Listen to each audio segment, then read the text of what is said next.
So what exactly does the government have to gain from journeying through the southern barrens with the Bloodhoof or the Sky Chaser tribes? For the answer to that, I turn to Peter Ludlow, professor of philosophy at Northwestern University. Take a look. I don't think so, and that's the danger of this thing is that, I know a lot of people that role play as different, military groups.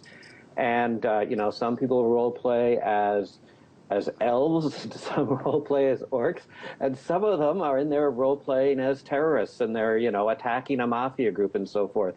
So if they're in there looking for terrorists and you have these people wearing terrorist garbs and running around as part of their role play, doing, terrorist role play or whatever, I mean, it's kind of scary.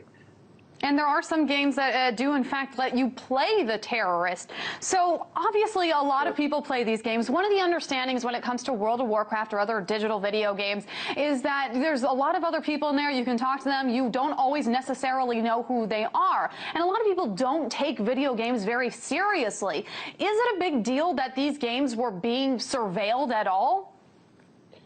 Well, it's a big deal in a lot of ways, and one way that I think we should really be thinking about is that what it means is that they're now surveilling every single part of our lives at this point. It's not just our communicating in business and so forth and international communication, but it's actually the stuff we do when we're role-playing and having fun, and they want to know what that's about. I mean, really, they want to know. It's like just burrowing into our psychology and understanding, like, I guess, what makes us tick at some deep level. Now, some of the country's biggest tech companies have sent out a letter calling for better, less invasive surveillance. Is the intentions of all those companies to protect the customers or to protect their own image, in your opinion? Oh, it's definitely to protect their own image. I mean, I don't think there's any doubt about that.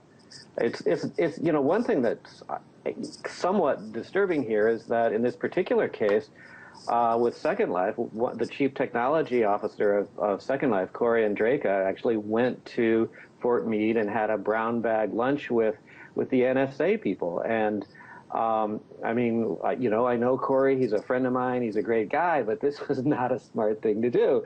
And then you might say, well, that's just Second Life, those are just Second Life nerds, but I mean, he's working at Facebook now. So the question is, now that he's working at Facebook, is he still doing the brown bag lunches with the people at the NSA? And, I mean, that's a legitimate question that someone should be asking.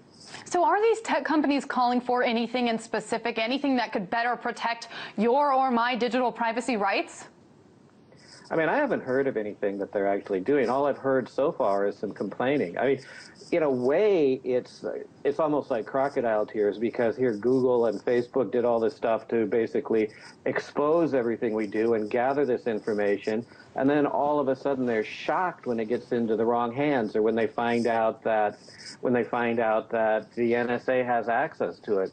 I mean, you remember a little while ago when the CEO of Google was saying, well, if you aren't doing anything wrong, why do you care if Google's looking at it?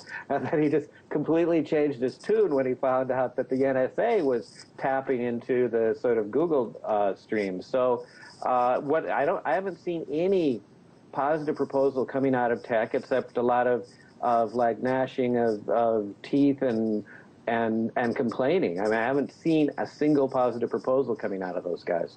Now, one interesting thing that I do want to raise, a point that I want to raise, is that as soon as the NSA scandal broke, it became pretty clear that the Director of National Intelligence, James Clapper, had actually lied to Congress. Take a look at this. Yeah.